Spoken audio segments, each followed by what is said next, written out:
तर नमस्कार शेतकरी मित्रांनो, आपलं सगळ्यांचं स्वागत आहे पुन्हा एकदा महर्षी डेअरी फार्म यूट्यूब चॅनलमध्ये. मित्रांनो, आज आपण आपल्या गोठ्यावरती आहे आणि आजच्या व्हिडिओमध्ये आपण डेअरी फार्मची अपडेट घेणार आहोत. आता उन्हाळा सुरू झालेला आहे, तर या उन्हाळ्यामध्ये आपलं दूध नेमकी किती चालू आहे आणि याच मार्च महिन्यापर्यंत आपल्या जास्तीत जास्त गाय आपण कशा पद्धतीनं गाभण केल्या आहे याची पण माहिती घेणार आहोत. तर मित्रांनो, या चॅनलवर तुम्ही जर नवीन असाल तर या चॅनलला सर्वप्रथम सबस्क्राईब करा आणि हा व्हिडिओ जर आवडला तर आपल्या पशुपालक शेतकरी मित्रांना नक्की शेअर करा. चला मित्रांनो, आता मी तुम्हाला गायांची माहिती देतो. बघा मित्रांनो, माझ्या पाठीमागे तुम्हाला ही गाय दिसते, तर ही आपल्या गोठ्यातील सगळ्यात जुनी गाय आहे. याच गायीवर आपला गोठा हा एवढा मोठा झालेला आहे. तर आता इथं 7वं वेत आहे. तर 7व्या वेताला या गायीचं दूध साधारणतः एक 5 महिने डिलिव्हरी होऊन झालेले. तर 5व्या महिन्यात सुद्धा अजून तिथं एक 27-28 लिटर दूध आहे. आणि ज्यावेळेस ती पीकवर होती त्यावेळेस आपल्याला एक 33 लिटरपर्यंत तिचा पीक आपल्याला दरवर्षी मिळतो. आणि अतिशय खात्रीशीर, कधी कोणत्याही प्रकारचा मस्टडीस होणार नाही, कधी वातावरणातील बदलाला आजारी पडणार नाही, अशी या आपल्या दूध व्यवसायाची एक खंबीर पाठिंबा मानता येईल. तर अशा गायी जर असल्या आपल्या गोठ्यामध्ये तरच आपल्याला हा दूध व्यवसाय फायदेशीर होतो. याच गायीच्या आपण बऱ्याचशा कालवडी सुद्धा आपल्या गोठ्यात तयार केलेल्या आहे. तर चला आपण बाकीच्या गायांची माहिती मी तुम्हाला देतो. तर माझ्या पाठीमागे एक अजून व्हाईट कलरची दिसते बघा ही. तर ही जी आहे आता ड्रायसाठी जवळ आलेली. तर लवकरच आपण तिला साधारणतः 5.5 पावणे 6 महिन्याच्या आसपास आलेली. तर आपल्याला लवकरच 7वा महिना सुरू झाली, त्या गायीला आपल्याला ड्राय करावं लागेल. आणि त्यानंतर 2 आपण जे ब्रीडिंग वरती काम करतो तर त्याच्यातला जो आपला सेकंड जनरेशनचा जोड आहे, बाबा माझ्या पाठीमागे दिसतोय तुम्हाला, तर ही आहे मॉन्ट्रियल आणि ही आहे बायफचा आकाशदीप.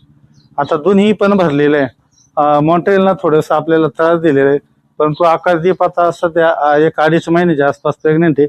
आणि मॉन्ट्रियलची जी गाय दिसते तुम्हाला ती साधारणतः एक महिना झालेला, म्हणजे अजून कन्फर्म नाही झालेली पण होईलच कन्फर्म. आणि यांचं सुद्धा दूध आपल्याला आता अजून सुद्धा एक 18 ते 19 लिटर दूध चालू आहे. यांचा पीक जो होता तो 25 ते 26 लिटर होता. त्यानंतर आता 6 महिने झालेले आणि 6 महिन्यानंतर सुद्धा या गायांचं पीक आपल्याला एक 18 ते 19 लिटर दूध मिळते.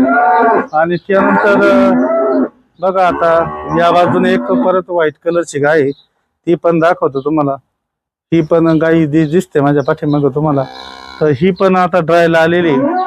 आणि तर हिला सुद्धा आपण लवकरच त्या गायी बरोबर आपण तिला ड्राय करणार आहे. आपले जे रेग्युलर प्रोसेस आहे, एक टाइम आपण तिला हे करणार आहे आणि त्यानंतर तिला आपण ड्राय करणार आहे. पण ही चाललेली आहे बघा आता पाठीमागे व्हाईट कलरची.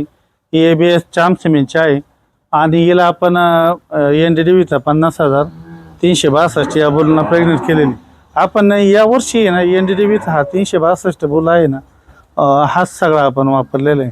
त्यामुळे काय होतं, आपल्याला ब्रीडिंग करताना वेगळा दरवेळेस वेगळा बुल पाहायचं काम येत नाही. दरवेळेस सिमेंट भेटतं ना भेटतं याच्या सुद्धा अडचणी येतात. त्यामुळे आपण एकच बुल चालवलं म्हणजे आपल्याला पेडिग्री देणं ठेवायला सुद्धा सोपं जातं. आणि त्यानंतर तुम्हाला दाखवतो मित्रांनो, ह्या इथं बघा आता आपल्या गोठ्यामध्ये एक नवीन डिलिव्हरी झालेली. ही पाठीमागं तुम्हाला दिसत असेल, ही ABS 20ची आहे बघा. तर आता हिला एक बायफचा आम्रपालची कालवड झालेली, सेकंड लॅक्टेशनमध्ये आता हिची डिलिव्हरी झाली. तर बायफ आम्रपालची कालवड झालेली, अतिशय सुंदर कालवड झालेली, ती पण मी तुम्हाला व्हिडिओमध्ये पुढे दाखवतो. तर आता ही गायीचं आपल्याला ज्यावेळेस फर्स्ट टायमर होती तर त्यावेळेस या गायीनं आपल्याला पहिल्याच वेताला 24 दूध दिलेले. आणि आता आपण आज व्हिडिओ बनवतो तर आफ्टर मिल्किंगचं दूध आपण मोजलं तर साधारणतः आता 8वा 9वा दिवस आहे. तर साधारणतः एक 13-13.5 लिटरपर्यंत तिथं आता दूध गेलेले. तर नक्की आपल्याला खात्री आहे या गाईचं आपल्याला सेकंड लॅक्टेशनमध्ये 30 लिटर तिच्याकडून दूध मिळायला काहीच हरकत नाही. त्यानंतर आणखी एक गाई बघू आपण. गोठ्यामध्ये एक जर्सी आहे आपल्याकडं. ही बघा बाय माझ्या पाठीमागे दिसते तुम्हाला, ही ब्लॅक ब्राऊन कलरची ही बायच्या जायद सिमेंटची आहे. आता ही पण सेकंड आपण हिला प्रेग्नेंट केलेलं आहे आणि आता ही कन्फर्म झालेली आहे, एक 2.5-3 महिन्याची. तर अजून पिढी करायची बाकी. आणि हिला पण आपण ABS कन्व्हेन्शनल सिमेंट टाकलेले बुन. तर बुन आता प्रेग्नेंट आहे तर आणखी एक गाय दाखवतो आपल्याकडे. एक फर्स्ट टायमर आहे, पहिल्या वेतातील बायफची. तर ती पण तुम्ही इथं माझ्या पाठीमागे बघू शकता. आता बघा मित्रांनो, ही बायफची आकाशदीपची आहे आणि याची जर आपण बघितली क्वालिटी तर या पद्धतीने अशी कासाची क्वालिटी तिनं आता तयार करायला सुरुवात केली. तर हिला आपण साधारणतः एक 2 किलो ट्रान्झॅक्शन फीड सकाळी आणि 2 किलो ट्रान्झॅक्शन फीड संध्याकाळी, असं दिवसभरातला आपण 4 किलो देतो. आणि त्याचबरोबर आता YTMS सुद्धा चालू आहे, दररोज डेली 20 ml देतोय. तर ही एक आपलं गोठ्यातलं भविष्य आहे. तर लवकरच याची डिलिव्हरी होईल. बघूया आपण कन्व्हिशल 50,362 बॉनफायर या बुलनं हिला प्रेग्नेंट केलेले.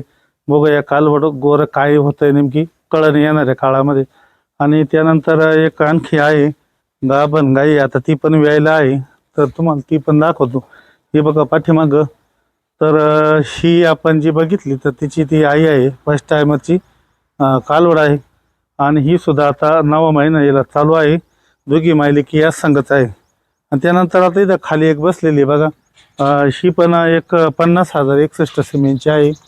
आणि हिला आपण आता बॉनफायरनंच प्रेग्नेंट केलेले 50,362. एनड्रेवीचा अतिशय सुंदर बुल आहे. तर मित्रांनो, टोटल आपल्या डेअरी फार्ममध्ये दुधाच्या आता 10 गाई आहे. आणि ती एक आकाशदीपची जर आली तर ती एक 11वी होईल. अजून ती आलेली नाही.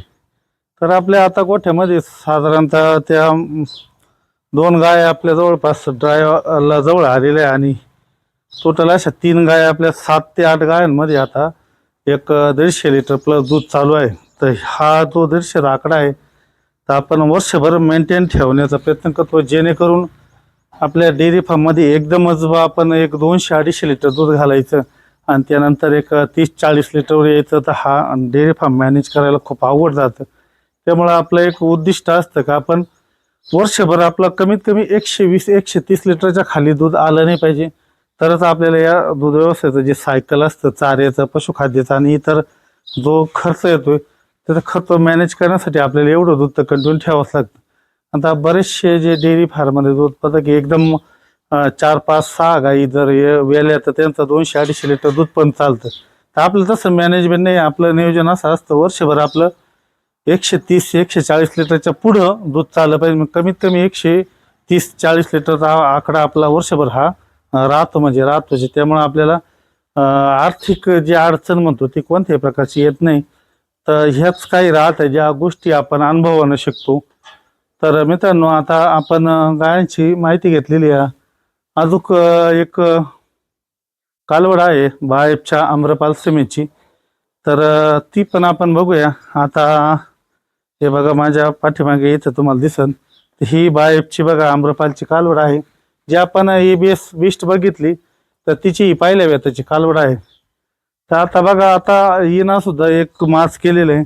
तर आपण आता येणाऱ्या पुढल्या माझाला तिला चांगलं सिमेचं अजून तिची पेडिग्री आपण चेक नाही केली, पण चांगल्या प्रकारची पेडिग्री चेक करून आपण तिला पुढल्या हिटला आल्यानंतर तिला आपण प्रेग्नेंट करणार आहे. तर मित्रांनो, आता आपल्या गोठ्यामध्ये आपण सगळ्या गायी ज्या आहे त्या आपण प्रेग्नेंट करण्यात यशस्वी ठरलो आहे.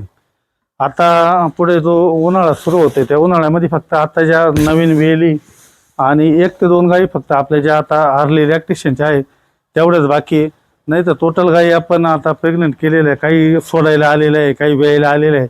असं जे मी तुम्हाला म्हटलं आता 150 प्लस दूध चालू आहे तर तेच आपलं 130 ते 140च्या आतमध्ये काटा कधीही येत नाही 12 महिने.